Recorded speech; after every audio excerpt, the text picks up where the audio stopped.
बाबा साहब अम्बेडकर की औलादें जिंदा है। संविधान आरक्षण को खत्म करने की सोच भी रखने वालों की इतिहास ही नहीं, हम भूगोल भी बदल देंगे। तहे दिल से धन्यवाद और आभार व्यक्त करती हूँ जिन्होंने मुझे इस कार्यक्रम में शामिल कर सम्मानित कर अति गौरव का एहसास कराए हैं।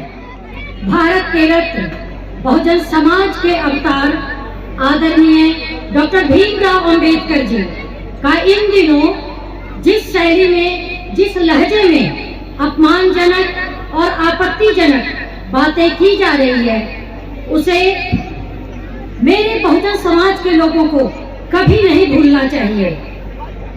बानी से पहचानिए चोर साहू के घाट, बानी से पहचानिए चोर साहू के घाट, अंदर घटकी करनी आवे मुख के बाट।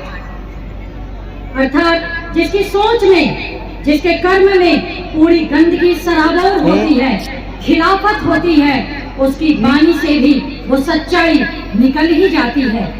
बाबा साहब अम्बेडकर की औलादें जिंदा है। संविधान आरक्षण को खत्म करने की सोच भी रखने वालों की इतिहास ही नहीं, हम भूगोल भी बदल देंगे। गोरख धंधा कर मशीनी जनादेश द्वारा सत्ता में आए सत्ताधारियों को सत्ता से बेदखल करने के लिए बहुजन समाज को संगठित होकर, एकजुट होकर संघर्ष करनी है। सबसे बड़ा मुद्दा बेरोजगारी।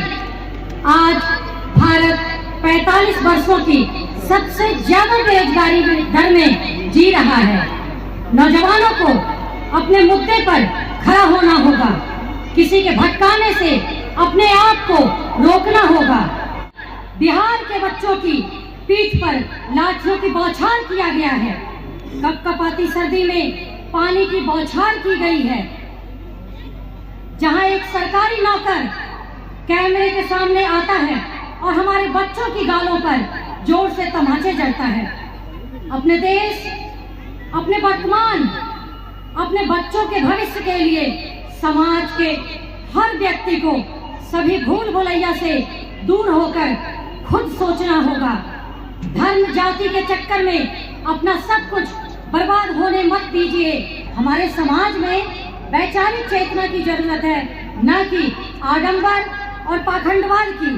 संविधान को तबाह करके इस मुल्क को हिंदू राष्ट्र बनाने की बात कर रहे हैं ये लोग। मुसलमान भाइयों के खिलाफ आग उगल रहे हैं ये लोग, जातियों के खिलाफ नफरत उगल रहे हैं ये लोग। हमारे नौजवानों को मंदिर मस्जिदों की लड़ाई में लगा रहे हैं ये लोग। शिक्षा बेच दी गई है। पाखंडवाद, महंगी और अंधविश्वास से भरी हुई नई शिक्षा नीति लाकर गरीबों से शिक्षा छीनी जा रही है। जिसके पास पैसे होंगे वही आज अच्छे से शिक्षा व्यवस्था ले सकता है।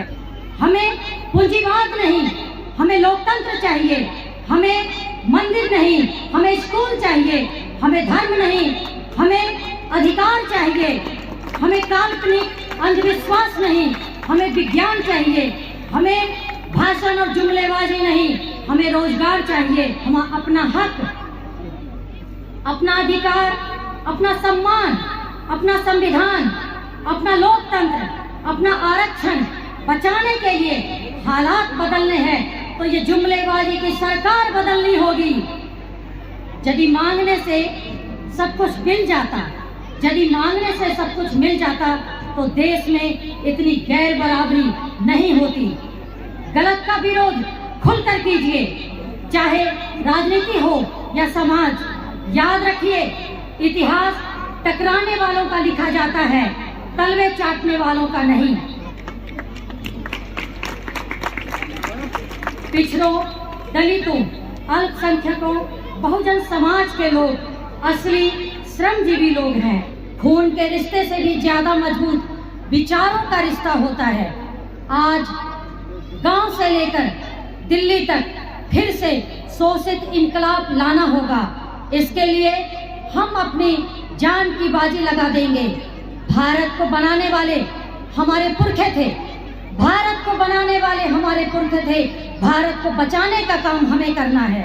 हम सभी के आदर्श, गरीबों के मसीहा आदरणीय लालू प्रसाद यादव जी, आदरणीय राबड़ी देवी जी, नेता प्रतिपक्ष माननीय तेजस्वी यादव जी, राष्ट्रीय जनता दल की लालटेन वाली मसाल में अपनी ज्ञान, विवेक और समझ का तेल डालेंगे। उचित सुदृढ़ रणनीति की बाती से आग जलेगी और उसमें न्याय और बराबरी का समाज बनाने में तेजस्वी जी को मुख्यमंत्री बनाने के लिए दृढ़ संकल्पित हैं। हम सफल जरूर होंगे।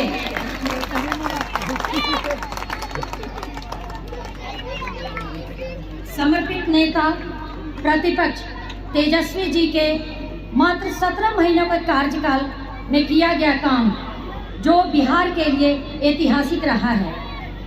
सभी ने यहाँ मंचासीन सभी उपस्थित सभी अभिभावक तुल्य अधिकारी पदाधिकारीगण, राष्ट्रीय जनता दल के, महागठबंधन के सभी ने इतने जोरदार तरीके से इतने आंकड़ों के आकलन करते हुए हमारे समाज को जगाने का जो संभव और उचित और सुदृढ़ तरीके से अपनी बातें रखी है वो बहुत ही सराहनीय है। राष्ट्रीय जनता दल की महागठबंधन की जब सरकार आएगी तो कुछ ही पॉइंट मैं रख रही हूँ, सभी ने अपनी पॉइंट बहुत रखे हैं। माई बहन योजना के तहत माताओं बहनों को 2500 रुपये प्रति माह दिए जाएंगे सरकार बनते ही उसी महीने से।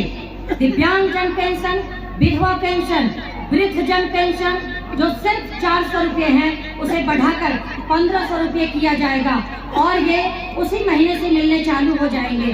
हर घर को 200 यूनिट हर महीने बिजली मुफ्त दी जाएगी। युवाओं को लाखों नौकरियां दी जाएगी। उद्योग धंधे लगाए जाएंगे, पलायन रोका जाएगा। नमस्ते। माननीय नेत्री पूर्व लोकसभा प्रत्याशी